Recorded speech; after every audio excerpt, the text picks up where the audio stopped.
Hi, in a recent setup video I showed you my action arc, this small curved section of aluminium U-channel that I have ground slightly thinner at one end, slightly thicker at the other. I slide it under the strings straddling the 12th fret, and the flat top is the target height for the action of each string. Because the height is graduated, I can slide it forward to dial in slightly higher action and backwards for slightly lower.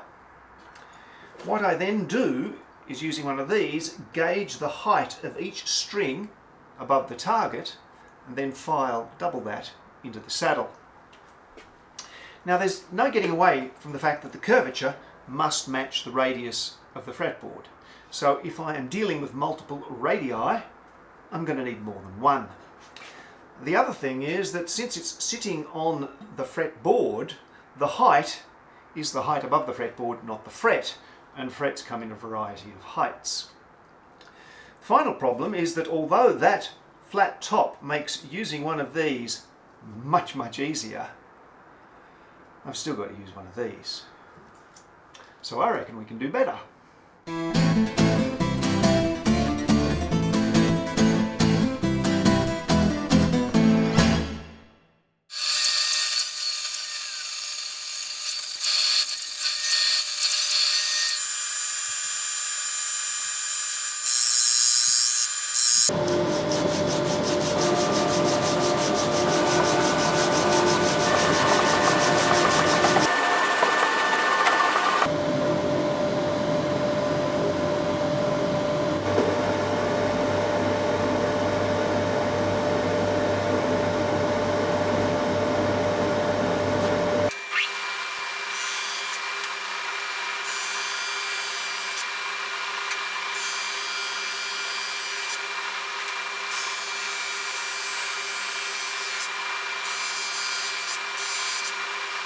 Now that we have this nice shallow inverse bevel sanded into the top of this piece of wood, I will remove the shim blocks that I used to achieve the gradient.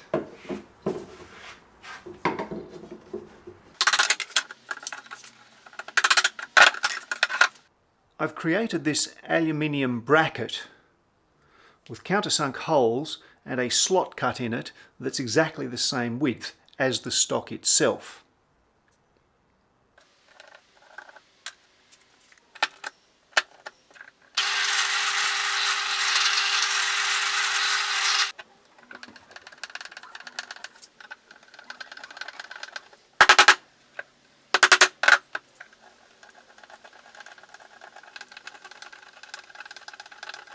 And that is our jig completed.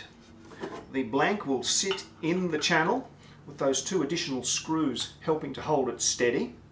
For thicker gauges, we'll just cut the stock to the length we want the gauge to be.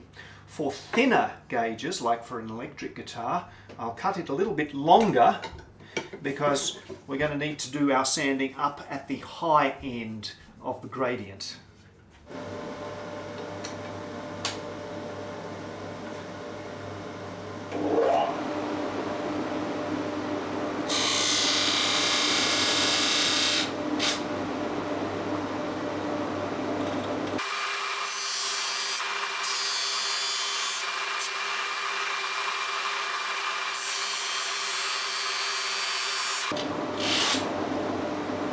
Learning in action.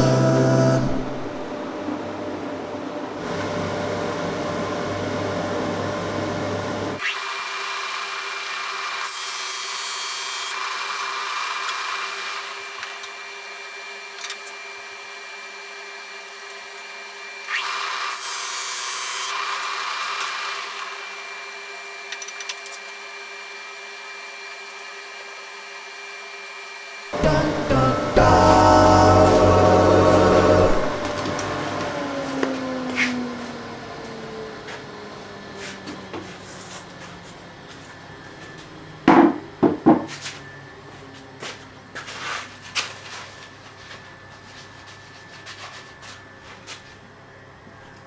So what are we learning?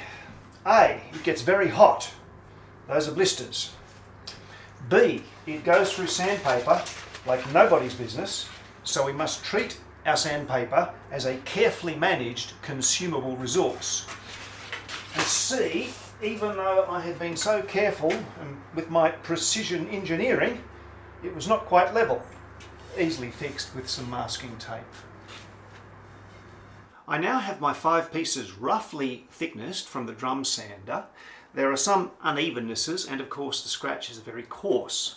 So I'm now finishing the flattening using a series of grades of sandpaper on a very carefully checked and sanded flat surface. This is a slow process, but we need to get it right because that's going to be the accuracy of the gauge. There is a tendency when sanding like this to sand more on either end and thus crown the top profile. I'm getting around that by putting a slight bow in the top with my clamping and also doing some of the sanding across, leaving the ends unsanded, and also making circular motions rather than wholesale back and forth. But all the time I'm holding it up to the light with a ruler and then working on the area that's a high spot.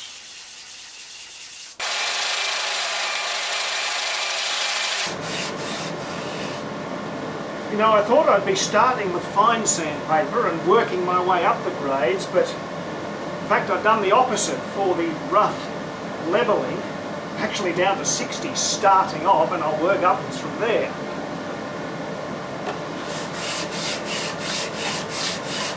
This one was a little bit slanted sideways, so I've been correcting that by kind of nosing it in like a snowplow, pushing down from the front. Of course, the result of that is that it kind of crowns it sideways, so now I have to flatten it now that the two sides are equal. I'll just take it slowly and hope I get there in the end. Having the top of the gauge a little bit crowned is not going to be a problem because, as you know, the strings are closer to the frets at the nut and higher at the bridge. So tiny little bit of crowning is not going to be a huge issue so long as it's accurate on the crown.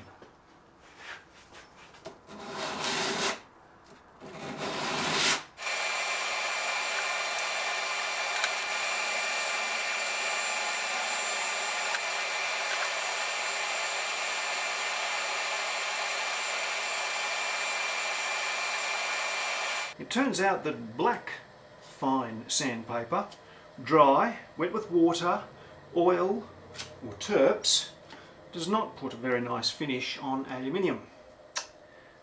Neither does car cutting compound. It's got to be a white sandpaper. Mine only goes up to 240, so I need to go and get some 400 I think to really make these nice. But I'll undo what I've done earlier.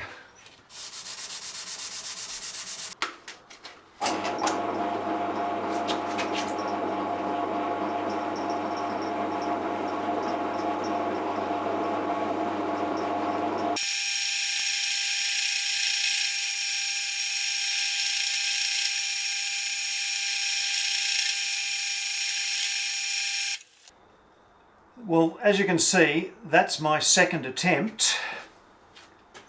An end mill bit in a drill press with a sliding table.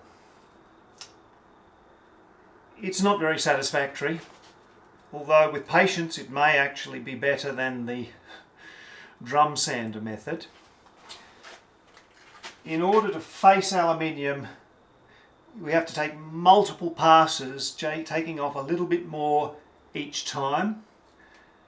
A proper mill, like a Zieg X2 or something, would have made much better work of it. I'm going to press on to see if I can actually get a piece that's usable, but I think this has been yet another learning experience.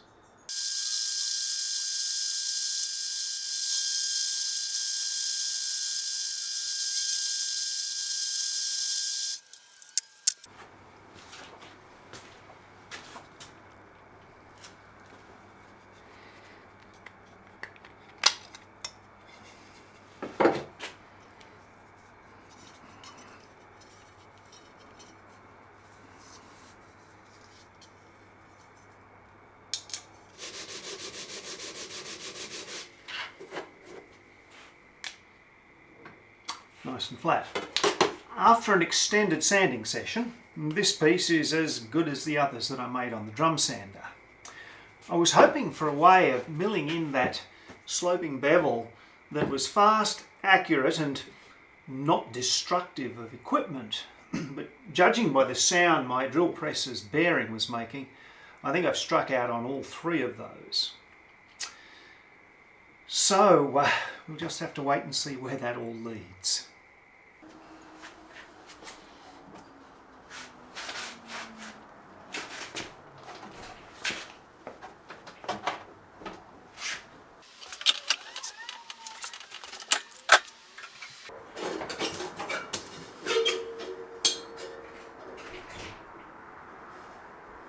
Now I need to learn how to bend aluminium.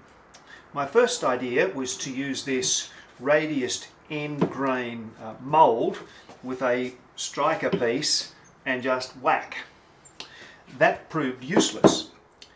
Putting the work against the mould itself and hammering kind of worked, but although end grained is incredibly strong against impact, it's kind of susceptible to splitting. And of course, hammering with enough force to bend it correctly also leaves dents on the inside of the work. I then said, okay, we'll make a mould like this and bend it that way. But aluminium has quite a springback problem. So I embarked upon a series of springback tests where I experimented with a variety of tight radii until I found the radius which, when bent and when sprung back, would give me the curve that I wanted. So, assuming that our differentially thicknessed pieces will behave the same way as regular flat bar, that may be a way that works once I've made a better mould than this experimental one. There is also the idea of not so cold bending. I've never used one of these before. Let's see what happens. What could possibly go wrong?